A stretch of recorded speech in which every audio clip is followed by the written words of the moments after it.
पुराणात एक कथा आहे.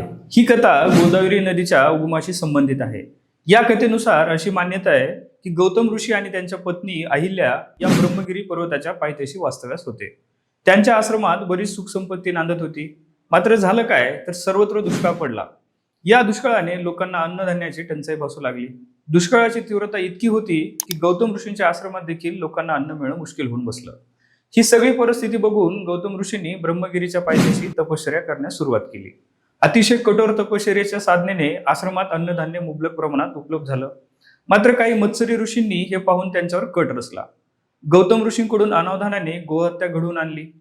आता या पापातून मुक्त होण्यासाठी गौतम ऋषींनी पुन्हा एकदा तपश्चर्याला सुरुवात केली. गौतम ऋषींनी घोर तपश्चर्या करून भगवान शंकराची आराधना सुरू केली. त्याच वेळी ऋषींच्या भक्तीने भगवान शिव प्रसन्न झाले. त्यांना वरदान दिले आणि पवित्र गंगेला पृथ्वीवर उतरवले. हीच गंगा गोदावरी म्हणून पुढे ओळखली जाऊ लागली. याच घटनेचे स्मरण म्हणून भगवान शिव त्रिमुखी ज्योतिर्लिंगाच्या रूपात प्रकट झाले, जे ब्रह्मा, विष्णू आणि महेश यांचे प्रतीक मानले जाते. म्हणूनच त्र्यंबकेश्वर ज्योतिर्लिंग हे भारतातील सर्वात अद्वितीय आणि पवित्र स्थानांपैकी एक मानलं जातं. आता ही महती सांगण्याचे कारण म्हणजे त्र्यंबकेश्वरच्या अमृतकुंडात एक दुर्मिळ शिवलिंग दिसून आले आणि सध्या सगळीकडे याच रहस्यमय शिवलिंगाची चर्चा सुरू आहे.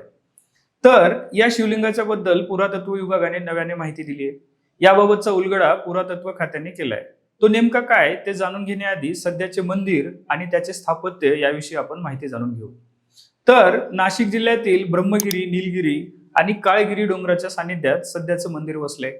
स्थापत्य कलेचा उत्कृष्ट नमुना म्हणून या मंदिराकडे पाहिलं जातं. काळ्या पाषाणात कोरलेल्या या मंदिराचा इतिहास पाहिल्यास आपल्याला 18व्या शतकात जावं लागतं. त्यावेळी पेशवा बाळाजी बाजीराव यांनी मंदिराची उभारणी केल्याचं सांगितलं जातं. मंदिर परिसराच्या भोवती निसर्गाची मुक्त हस्ते उधळून पाहायला मिळते. या मंदिराच्या परिसरात कुशावर्त कुंड आहे. अत्यंत पवित्र असलेल्या याच कुंडातून गोदावरीचा उगम झाल्याचे सांगितले जाते. कुंडात स्नान करून आत्मशुद्धी आणि सर्व पापातून मुक्तता होते असंही मानलं जातं. तर हा झाला या मंदिराच्या संबंधीचा आध्यात्मिक इतिहास. आता मूळ मुद्द्याकडे येऊ. तर मागच्या काही काळापासून भारतीय पुरातत्व विभागाकडून मंदिराच्या संवर्धनाचे काम सुरू आहे. मंदिरातील अमृतकुंडाच्या साफसफाई वेळी पुरातत्व विभागाला अमृतकुंडाच्या खाली एक दुर्मिळ शिवलिंग आढळून आले. ते शिवलिंग नेमकं कसं आहे ते आधी आपण पाहू.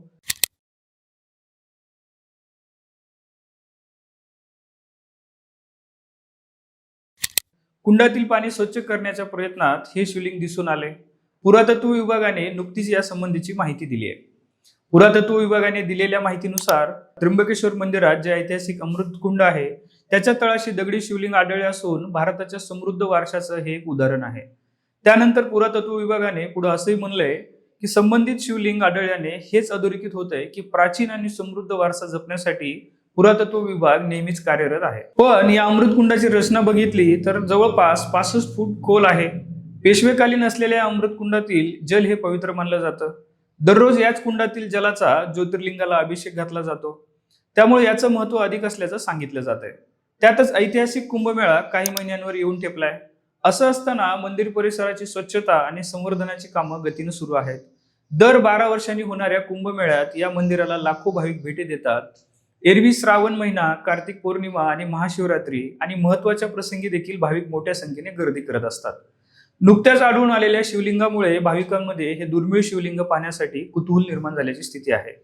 मात्र सध्या तरी काम चालू असल्याने या कुंडात प्रवेश नाही.